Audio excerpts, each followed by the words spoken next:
A'udzu billahi minasyaitonir rajim. Bismillahirrahmanirrahim. Kita teruskan ya, surah Al-Lail. Surah Al-Lail kemarin kita baca ayat 1 sampai dengan ayat 11 terjemahannya. A'udzu billahi minasyaitonir rajim. Wal-laili idza yaghsha wan-nahari idza tajalla wa ma khalaqadz dzakara wal untha. Tiga sumpah. Kemudian jawab sumpahnya adalah inna sa'yakum lasyad. Jadi muqsam bih-nya tiga tadi, muqsam alaih atau jawab dari sumpah tadi adalah inna sa'yakum lasyad. Dan seterusnya. Famma man a'ta wattaqa wa saddaqa bil husna fasanuyassiruhu lil yusra. Wa amma man bakhila wastaghna wa kadzdzaba bil husna fasanuyassiruhu lil usra. Wa ma yughni anhu maluhu idza faragh. Kita baca penjelasan dari Prof. Sindu. Ayat 1 sampai dengan 4. Surah ini diawali beberapa sumpah dengan malam yang serba senyap, dengan siang yang cerah dan dinamis, dengan jenis makhluk yang jantan dan betina yang menjadi sebab berlangsungnya kehidupan di bumi. Di malam, siang, betina dan jantan ini unsur-unsur yang sangat dekat dengan keberlangsungan kehidupan. Sumpah tersebut mengarah kepada berita yang sangat penting yang harus diperhatikan. Berita tersebut berkaitan dengan usaha manusia yang sangat beragam. Masing-masing berakhir pada dua muara yang berlawanan, yang senang dan yang menderita. Jadi inna sa'yakum lasyatta. Perbuatan kita itu manusia itu beragam sekali, aneka macam. Jadi kalau Jawa bilang itu warna-warninya pekerjaan perbuatan manusia itu begitu sangat beragam. Ada yang suka tidur, ada yang suka game, ada yang suka dolan, ada yang suka makan, macam-macam lah, kira-kira begitu. Karena emang seleranya macam. Inna sa'yakum lasyad. Ujungnya nanti hanya dua, yaitu senang atau menderita, surga atau neraka. Itu dua itu ujung. Karena itu manusia harus waspada terhadap perbuatan yang akan dilakukan. Jangan sampai perbuatan yang ditekuni selama hidupnya ternyata berakhir pada petaka yang tidak diharapkan. Akhirnya kecewa dan rugi. Ada orang yang tekun sekali belajar, tapi juga ada yang tekun sekali tidur. Tidur itu perlu ketekunan. Jadi ada yang macam-macam lah. Yang semuanya itu ujungnya adalah tadi digambarkannya. Siapapun yang erat hubungannya dengan Allah dan peka terhadap kepincangan dalam masyarakatnya, lalu memberi dengan ikhlas kemampuan yang dimiliki, ia akan dimudahkan mendapatkan keberhasilan. Jadi fa'amma man a'ta wattaqa. Itu dua, a'ta wattaqa itu dua relasi. A'ta itu relasi kepada makhluk, wattaqa relasi kepada khaliq.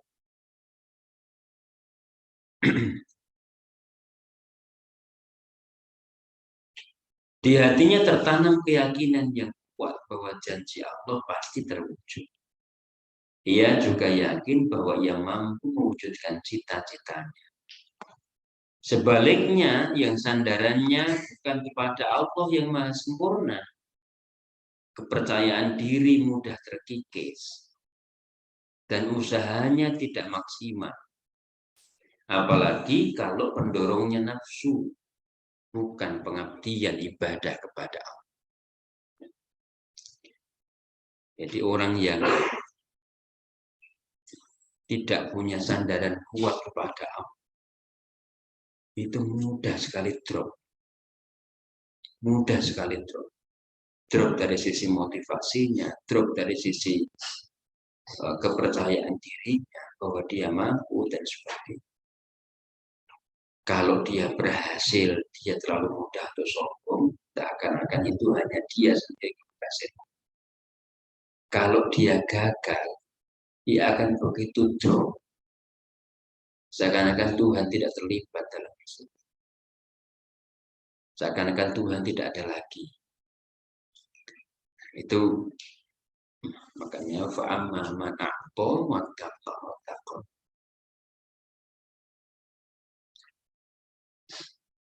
Allah menilai usaha seseorang bukan dari hasil yang didapat, tetapi dari niat dan motivasi. Saya berkali-kali sampaikan soal hasil itu bukan takaran kita. Hasil itu bukan dalam kendali kita. Ada yang perbuatannya remeh tetapi hasilnya besar. Ada yang sudah berjibaku melakukan perbuatan yang besar, hasilnya kecil.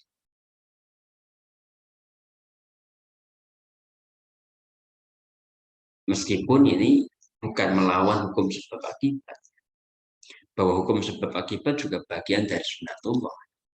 Tetapi bahwa di luar yang kita pahami sebagai sebab akibat sebagai sunatullah itu berlaku hukum sunatullah yang lain, bahwa Allah itu berkehendak sesuai dengan yang dikehendaki, juga sunatullah. Wallahu yaf'alu ma yurid. Anta turid, ana urid, wallahu yaf'alu ma yurid. Kamu ingin, kita ingin, tapi Allah berkehendak terhadap yang bisa berkuasa terhadap irodah. Bukan darah dan bukan daging kurban yang sampai kepada Allah, tetapi takwa yang ada di balik pelaku korban. Orang yang mempunyai kecukupan, namun sangat kikir dalam meringankan beban sesamanya, ditambah keyakinan yang keliru bahwa sedekah hanya merugikan, Allah akan menuntun ke jalan yang sulit bagi. Jauh dari Allah yang memberi kemudahan dan tidak mesra dengan sesama. Dia dari Allah jauh, dari masyarakat dikucilkan, bersama. Jadi amma man bakhila wastaghna. Orang kalau dia tidak punya rasa kepedulian kepada sesama. Kepedulian itu sebenarnya terpupuk dari orang terdekat pada kita, yang ada di sekitar kita. Kalau kita hidup di pondok, ya di sekitar pondok itu teman kamar, diluaskan lagi mari teman-teman sekitar pondok dan seterusnya. Kalau kita sama sekali tidak punya kepedulian itu, nggak ada tergugah untuk melihat itu, sulit itu.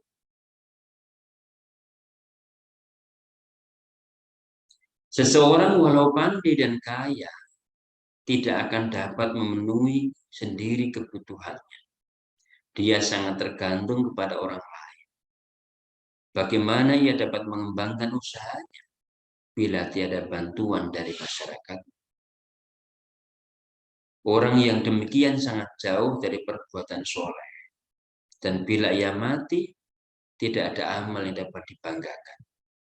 Harta dan keturunannya tidak lagi berguna, apalagi kedudukan dan kehormatan yang semu diberikan masyarakat. Kedudukan, kehormatan itu sebentar sekali. Orang menjabat misalnya, paling lama 2 periode. 2 periode itu hanya 10 tahun. Itu kalau hidupnya dia 70 tahun, berarti kan hanya sebentar sekali. Setelah itu dia sudah biasa. Jadi eh, tidak ada yang dapat dibanggakan kecuali kedekatan kita kepada Allah. Kita teruskan ya. Inna alaina lal huda wa inna lana lal akhirata wal fa'anzartukum narat talassah la yaslaha illa al-ashqa alladhi kadzdzaba wa tawalla wa sayujannabuha al-atqa alladhi yu'ti malahu yatazakka wa ma li ahadin 'indahu min ni'matin tujza illa batigha'a wajhi rabbihil a'la wala sawfa ya. Inna alaina lal, sungguh pada kamilah petunjuk sejati. Kaminya kabsa.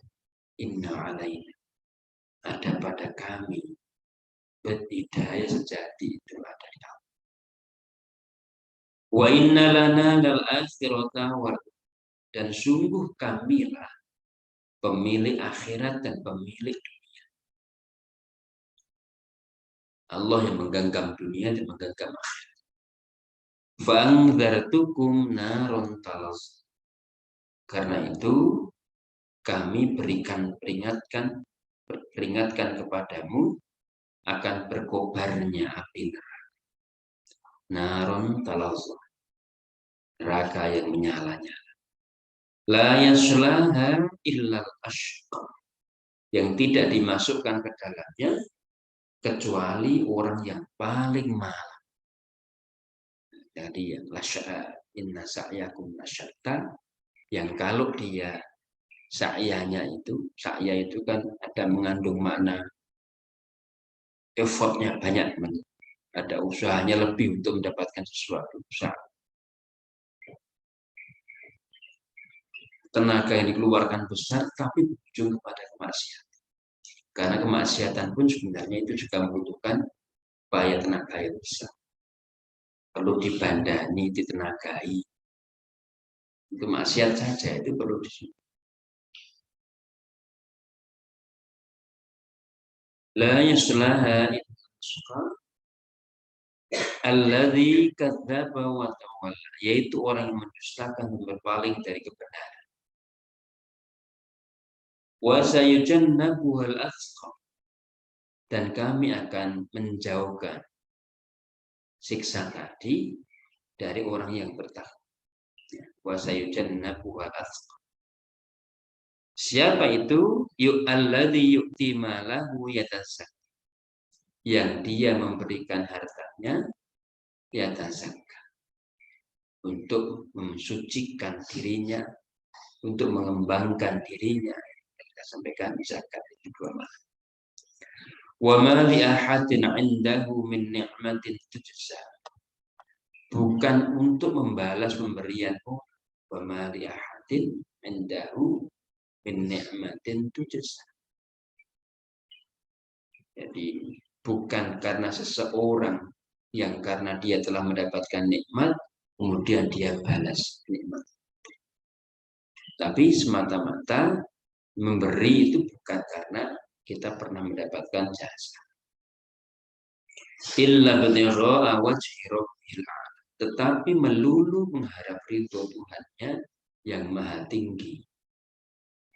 Wala saufa yarda, kelak dia akan puas dan senang, ridho. Yang kita baca penjelasan dulu.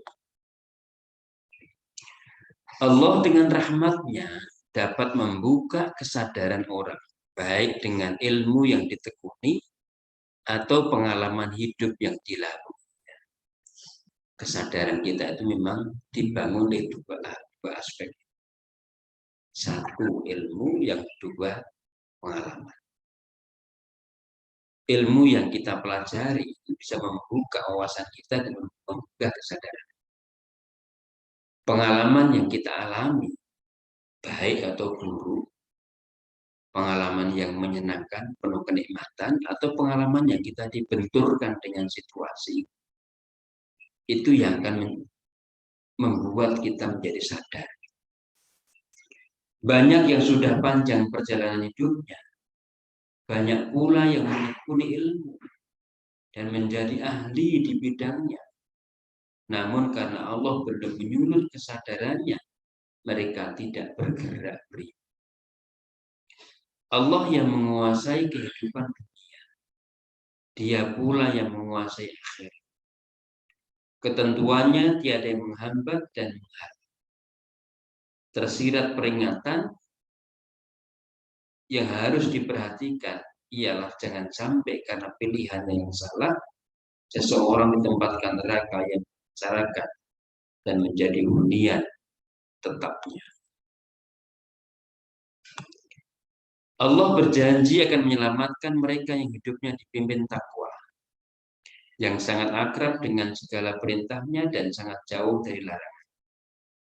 Mereka yang ikhlas memberikan dermanya kepada yang membutuhkan, yang suci hartanya, dan suci pula hati. Yatazakka itu beliau maknai dari sini itu, derma tadi itu bukan dari harta yang kotor, tetapi suci hartanya dan suci hatinya. Hartanya sendiri memang sudah diperoleh dengan cara yang baik, kemudian hatinya itu juga dibersihkan. Jika memberi tidak lagi mengungkit-ungkit dan sebagainya. Itu yatazakka. Adalladzi yu'ti malahu yatazakka. Yang bersedekah bukan mengharap balasan atau pamer, tetapi didorong keinginan mendapat ridho.